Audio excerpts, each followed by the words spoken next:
Hi, my name is Jared, and this is Horror Obsession.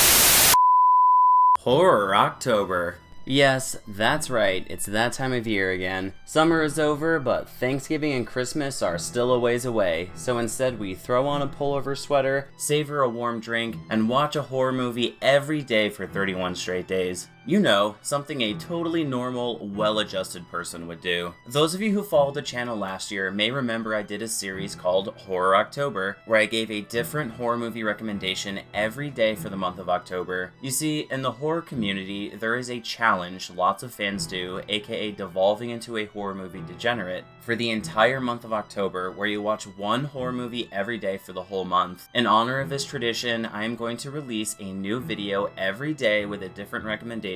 So if you are looking for ideas, you can come check out my video that day and get a quality horror movie recommendation from a guy who's seen them all. I try to pick movies which are not the most iconic, well-known movies in the genre because I don't think anyone needs to be reminded to watch Alien or The Thing another time. That being said, I did release a video with 10 iconic horror movies for those of you who are new to the genre and are looking to get caught up. For the daily recommendation, I will try and pick somewhat lesser known movies that are still fun as hell, but probably not the most obscure indie horror I can find, which means if you've seen the movie I'm recommending, calm down. So have I. Horror October is a great time for horror movie rewatches, or you can always find one on your own. So without further ado, let's get started with the first movie of Horror October, Jennifer's Body. This is an interesting take on the slasher/possession subgenres in the sense there are some major conventions which get inverted, specifically a lot of the gender roles often seen in horror movies. Most people have a loose conception of what this movie is, since when it came out it made waves as the movie with Amanda Seyfried and Megan Fox making out, and it is definitely that. There is a lot more that this movie has to say, and actually slants towards a very pro-feminism message, which might surprise a lot of viewers that were expecting another Megan Fox exploitation film like the Transformers franchise. Jennifer's Body was intended to be a pure slasher, but the director, Karyn Kusama, couldn't stop falling in love with the sarcastic tone and line delivery Megan Fox and Amanda were producing.